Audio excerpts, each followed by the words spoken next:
7:19. CAO Parker, I think we have the time to be able to take that. Yes. So let's go ahead and take that. Consideration of work plan for the Public Defender's Office.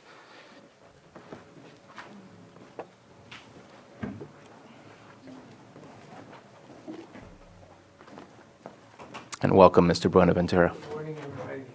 Thank you for calling me.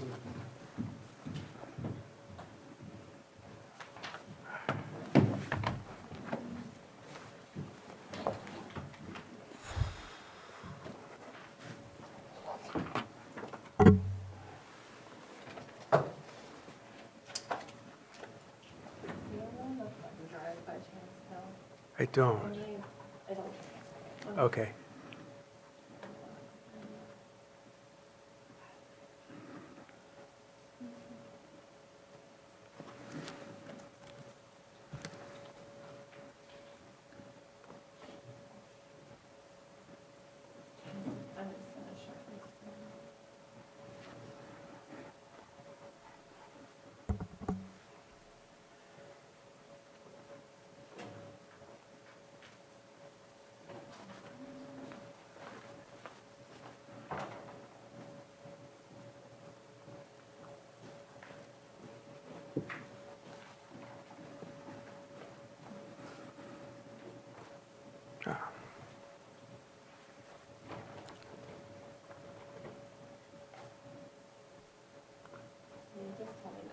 Yeah, sure. All right. Thank you, Mr. Chair. Thank you. Good morning, members of the board. It's great to be with you again.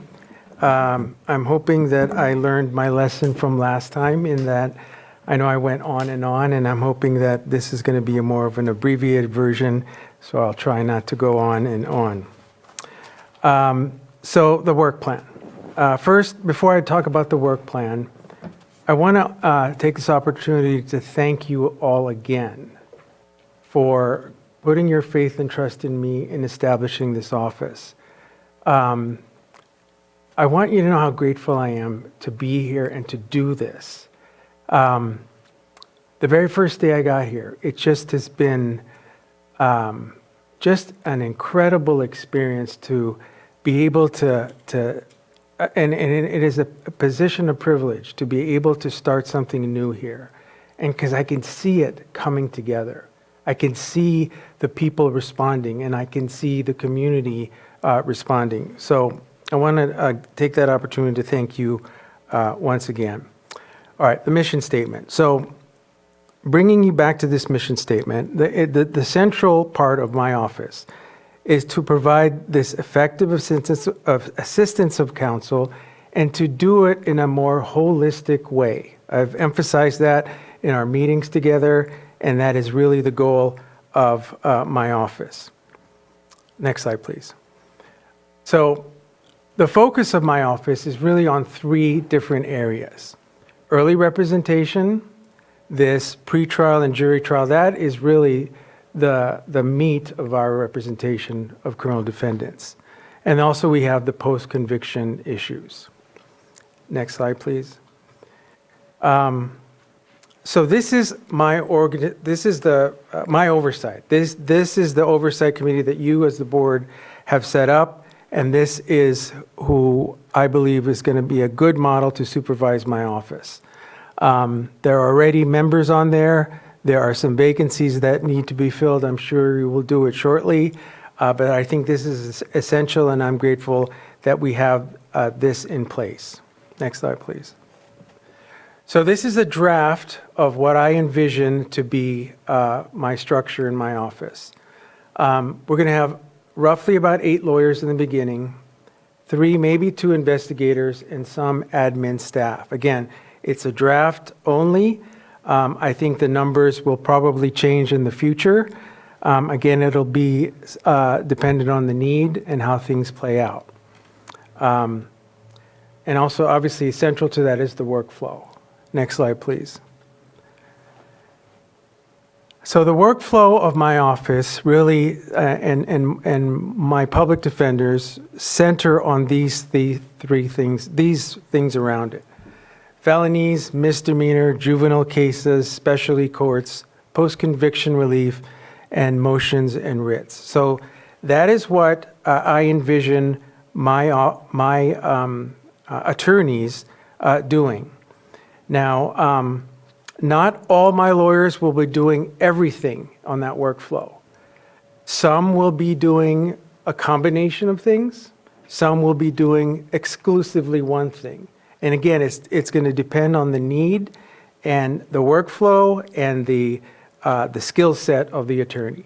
An example could be I could have one misdemeanor lawyer also doing assignment in a specialty court, such as the mental health court. Or I could have a felony lawyer just exclusively dealing with felony cases.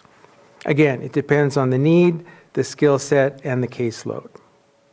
Here's the timeline.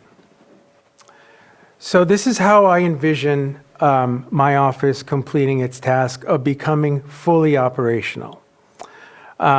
I believe that this is a good timeline. It's an aggressive timeline, but it's a timeline I think we can meet, and that's going to be my goal.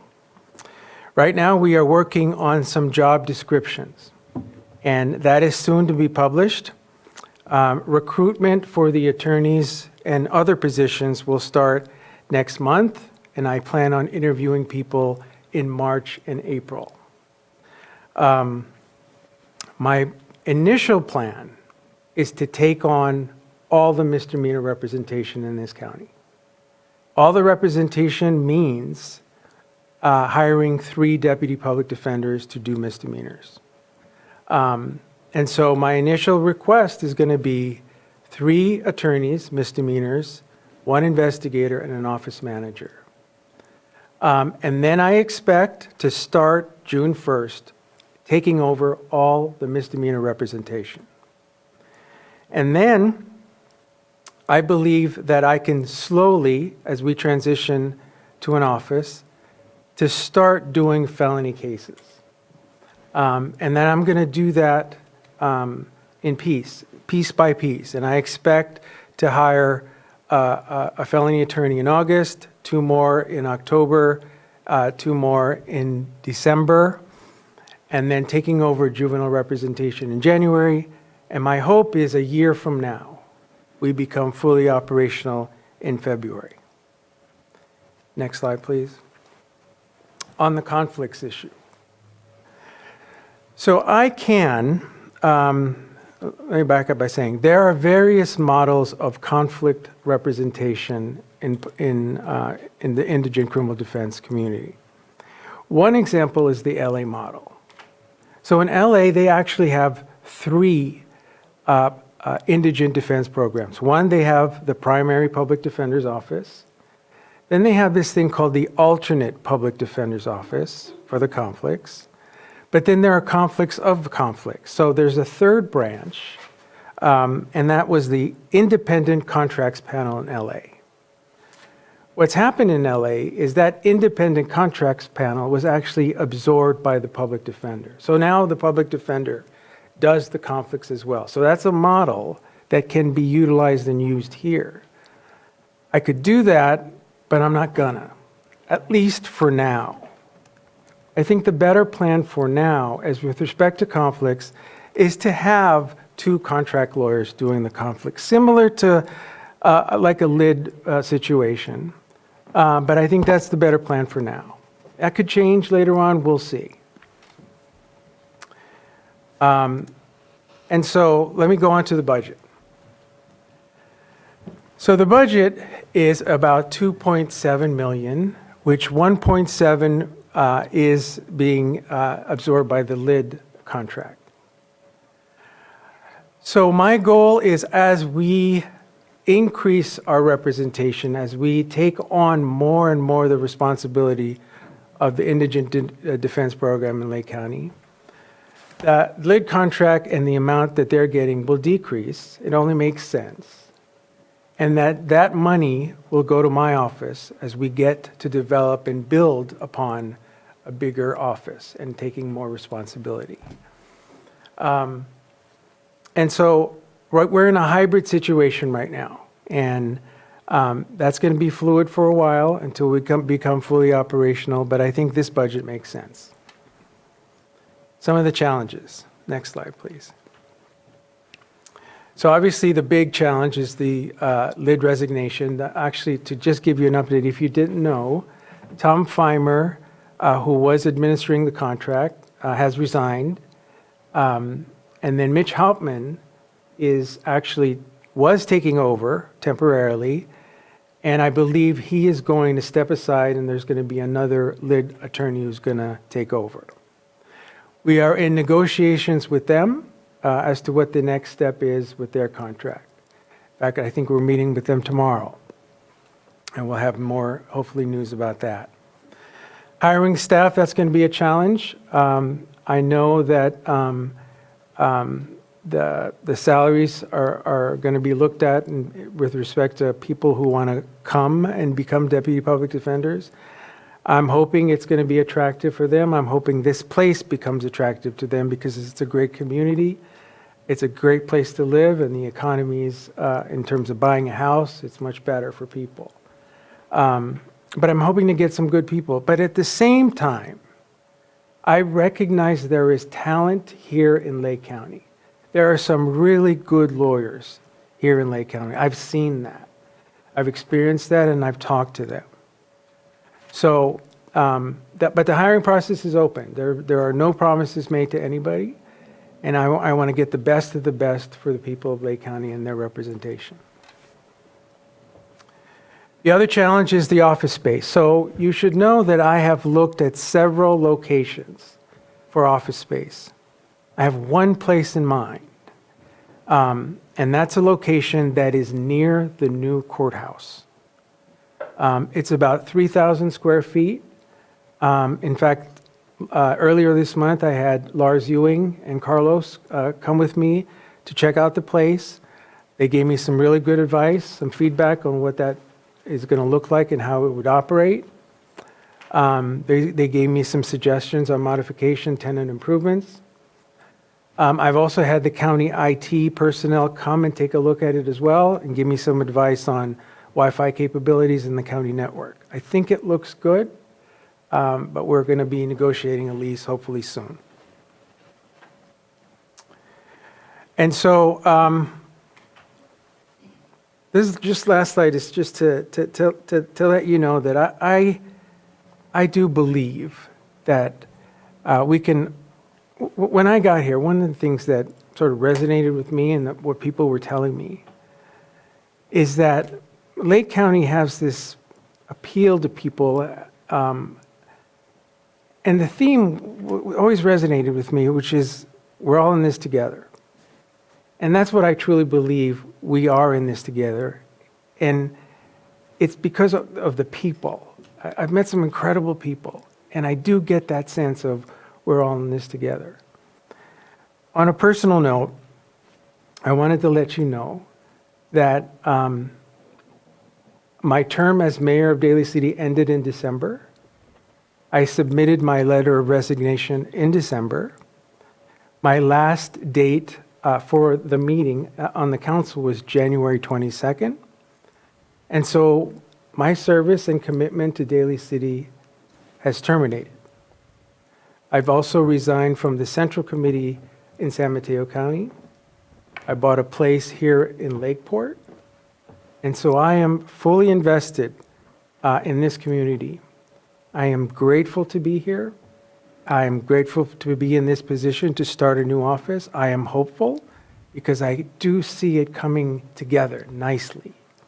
And we're well on our way to having what I think will be a really premier public defender's office. So I hope I did it in the time allotted. And It's not 12 o'clock yet, so it's perfect. So I'm happy to answer any questions. Thank you so much for your presentation. We appreciate you being here as well. There's definitely a lot of work to do, but we're in this together, and we're going to make it happen. Any Supervisor Green? Thank you. I think I know the answer to this question, but I have to ask it anyway, because the overall thrust of why we're doing this is to address some pretty serious issues involving fair representation and the compliance with the Sixth Amendment. In your timeline, the first hires are for misdemeanor attorneys, and that probably the more difficult hires are projected farther down the line, and those may be for the felony attorneys that are going to handle the more complicated cases. Yeah. So, and I think I know the reason for this. You need to get up and running. The case flows are there. So, am I correct in saying that this is basically a staffing plan versus a full-blown representation plan? Because if it were me, I would probably, being ignorant of everything, I'd probably focus on the felony attorneys first. So, why misdemeanor attorneys and then bringing on a felony attorneys a little bit farther down the road? Yeah, so representation of felonies is it's a lot more complicated, I think. There's a lot of risk in terms of their exposure, their sentencing, the work that needs to be done. And you go in and you get complicated in terms of the evidence, the investigation. Sometimes there's DNA involved. Sometimes it's just a really complex caseload. And so I want to make sure that as I'm on the way to building this office, that things are moving along nicely and that they're almost perfect before we take on that task. So I think starting with felonies is an easier transition. It makes more sense. For example, Or misdemeanors is what you I'm sorry, misdemeanors. For example, I'm working on the nuts and bolts of the office right now. So one of the things is the case management system that I'm putting together. I want to make sure that is seamless, that it's flowing, that there are no problems when we start to getting felonies. I'm developing a research platform for my attorneys to do their research, writing their motions, things like that. I want to make sure that's all in place.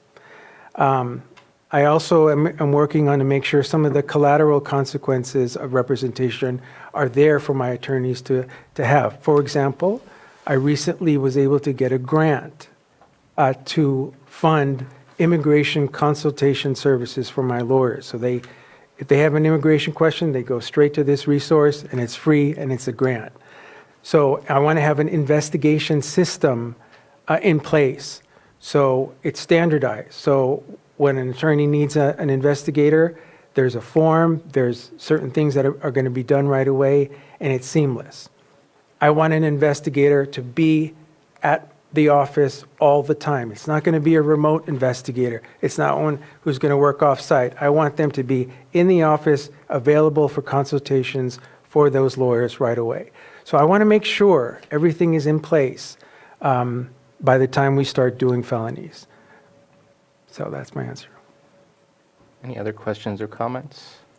So oh, My only gripe is that you didn't find a place in District 3. Oh. No, but I understand, the attorney's got to be near the courthouse. I'm just joking.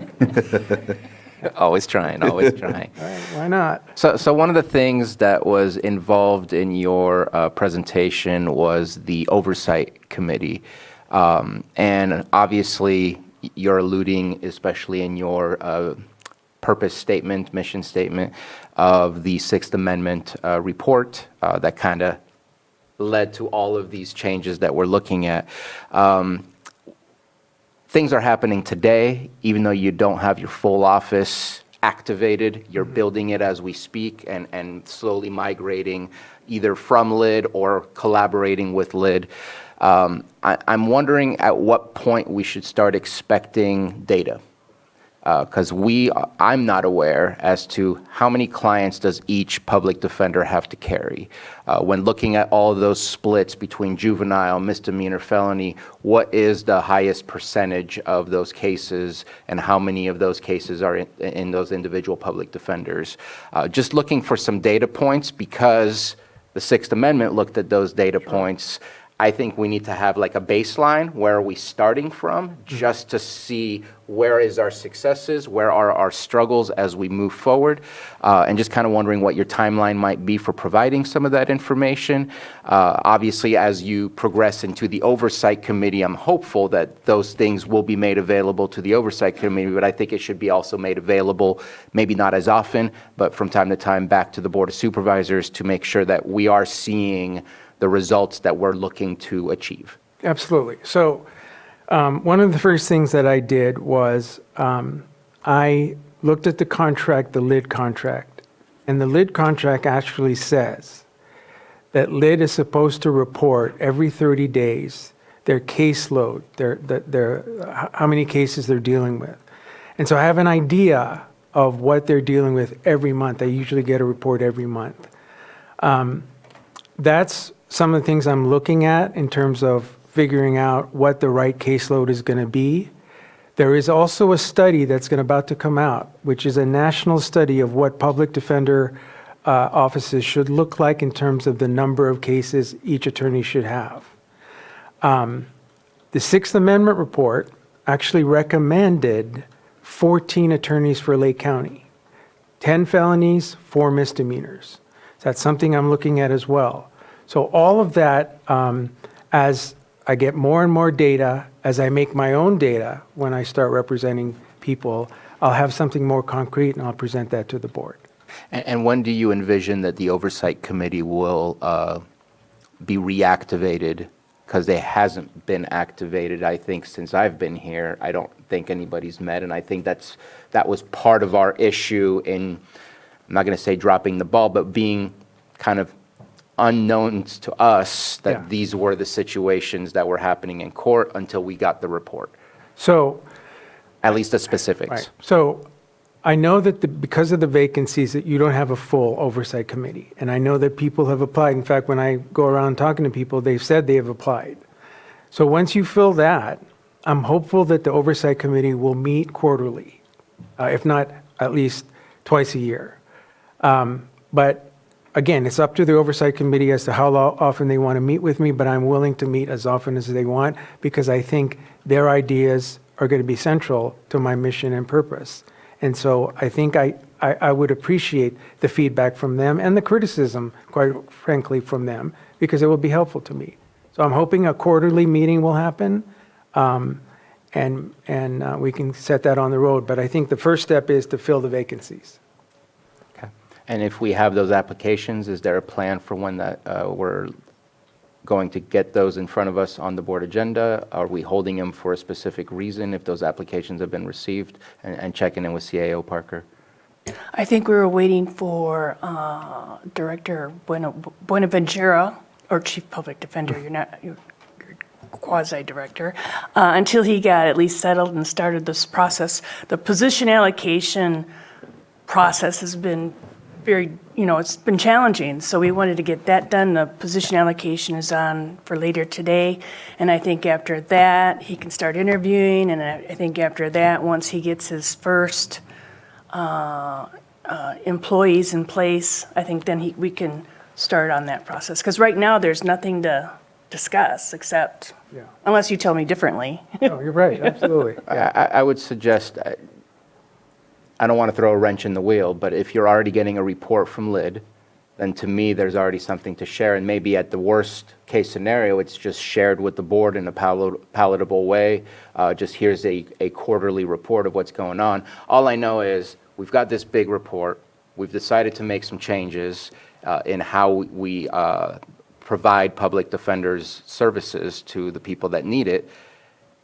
But we have yet to make any changes as far as how we're receiving information or how we know if changes are being made. And I think our goal is, obviously, we want changes to be made, but things are still happening today. And I'm not aware of necessarily what's happening with those that are using public defender services. So as soon as we can get to that, rather sooner than later, my opinion, again, looking for the board for that support, I feel I'm still in the dark very much, but I have this report that tells me that things were not that great. And so getting a report to either tell me it's continuing the same or it's already changing, at least would alert me and let me know, so it's not just I'm stuck in the 2022 perspective, I'm getting the 2024 perspective. Understood. So, and again, don't want to direct anything Right. without board support. But you're starting in June with Right. that, okay. Yeah. And so, and that's only a few months away. I Yeah. think that's an appropriate time to have the committee up and running, appointed, ready to go. Okay, I think so. That's my opinion. Yeah. Do we have any other? Well, I feedback think on it sounds like this was a committee that was, and then it went dormant. So I think we may have some work to do, myself and Supervisor Crandall, being the two people that we know are on the committee that can actually get some stuff done. So if there's some moldy oldie bylaws, if we need to take a look at the current composition and update it, we could start working on that now while you're still trying to build out your office, because populating a long dormant committee can be a challenge. Sure. And I'm encouraged to hear there are applications, but because it sounds like it's not a new creation, we may be inheriting some bylaws and some things that we need to familiarize ourselves with. So I'm not opposed to coming back in June. I'm not opposed to coming back next week to get started on figuring that out. So I guess I'll join the consensus for whatever you're seeking, but let's get on it. I obviously don't want to push something that can't happen because there's a lack of information, then it's useless to just meet. But I'm definitely looking for that interaction so that the board can be made aware of what is going on so we can see the difference. So I'm okay with June. I'm just definitely, I was looking for a timeline because I see it there. There's a vacant place, but not necessarily a timeline for the oversight. And I think oversight is one of the best things that we can ensure continues and does its job. Absolutely. I can't spend too much time on it because I don't know enough about it, but I think the conflict issue is difficult for such a small community, and not certain how two lawyers can fulfill that continuously. Are there examples of regional public defender systems kind of sharing some of their lawyers, like let's say working with Mendocino County or working with Sonoma County? Would that also be something that could be a part of the plan if there is a continued issue of the conflict? You know, I think I could look at that and see if there are regional, that on the, just hearing it makes sense. But let me look at that a little bit more and see if it would make sense for this county. Okay. No, appreciate your presentation. Any further comments or questions? Opening it up for the public. Any comments or questions regarding this? And I think that we are, I don't believe there's action to be taken on this. No. Just a presentation. Thank you very much. All right, thank you. Appreciate your time. All right. Bye-bye.